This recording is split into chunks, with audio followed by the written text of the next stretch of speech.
Ano ba topic natin ngayon today? So, iklian ko lang to. So, gusto kong itopic yung Zonar version 1.0. So, itong Zonar na indicator, free lang binibigay ni Primeverse. So, guys, sign up kayo sa Primeverse to get this indicator. Double check ko lang. Ayan, merong Zonar market scanner from gawa ni Primeverse to, guys. So, sali kayo dito to get this indicator. Pero actually naka-built-in na siya sa trading view to get the zoner. Pero nandito yung tutorial paano gamitin. Pero anyway, nandito naman ako, tuturo ko pa rin naman in Tagalog version. So paano ba gamitin yung Primeverse? First guys, platform yon. Yun parang PU Prime. Pero anyway, maski hindi wala pa kayong PU Prime, pwede kayo mag-sign up sa Primeverse. We will add you. Pero once na yung PU Prime, ready for the sign up. Kasi under registration pa rin tayo ng SEC by February or March daw. And don't worry guys, inaayos to ng management ng PU Prime. And actually yung regional director ng Canada pumunta dito sa Pilipinas para ayusin lang yung SEC permits natin para legal na sa Pilipinas. Anyway guys, maski sa ibang bansa legal to guys ha.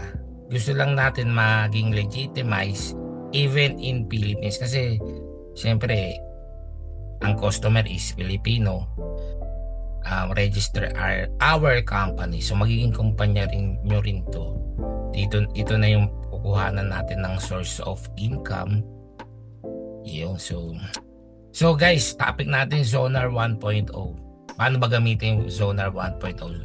So guys, dito nakalagay na dito yung Zonar sa trading view ko. So kung marunong na kayo mag trading view, alam nyo na kung paano kunin indicator. Pero anyway, sa mga hindi pa marunong, you need to watch also this para may idea kayo. Pero kung naguguluhan kayo, you can skip it. Hindi naman to pilitan. Gusto ko lang magkaroon kayo ng idea paano ba gamitin yung indicator and paano ba sinesettings. So anyway guys, naka-input na yung zonar ko dito and may nakahalong Ichimoku, pero i-hide natin Ichimoku. So ito yun. So as you can see on the chart, hide lang natin. So wala na yung Ichimoku. Ngayon may Zonar 1.0 kayo nakikita. Pero hinide ko kasi yung mga settings niyan. Pero kung titignan nyo guys, yung default settings, ito itsura niyan. So yan yung default bot. So yan yung nakikita natin sa chart natin using the Zonar indicator. So market scanner din to. Ang maganda dito, binibigay niya rin yung entry, stop loss, and TP. So paano naman yun? So para makita natin yung stop loss, entry, and TP, punta kay settings, then display signals, click nyo lang yan, check nyo, then okay. So by using Zonar indicator lang guys, may idea na kayo how to enter the market.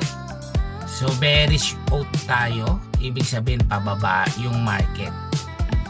Even paakyat yan, hindi pa siya talaga yung aakyat. Pero anyway, kung pumasok ka dito sa area na to, itong area na to, kung pumasok kayo dyan guys, ito yung entry points. So it's either bumaba pa yan o umakyat yan. Pero kung bumaba pa yan, mag-pending order na kayo dito.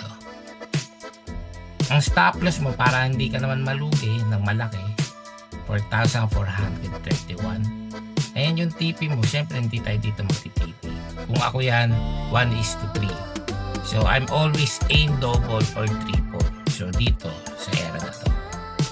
So sa 4,473 or the 4,487. So either way, a-adjust ko na lang yung TP ko or magdadagdag pa ako ng entry. Pero dapat nandito kasi ito yung tatawag ko na pag umenter kayo dito na nandito yung market. Hindi kasi yung market Parang FOMO area yan guys. Fear of missing out yan. So pinilit mo umenter ng market nang hindi akma, hindi accurate. So kadalasan ang nangyayari dito, lose big, win small. So hindi tayo nagtitrade para maliit lang yung kita natin. Mina-maximize natin yung kinikita natin. So either way, ganito gamitin si Sonar, napakadali. And hanggang dito na lang, Sonar 1.0. Ito na yun.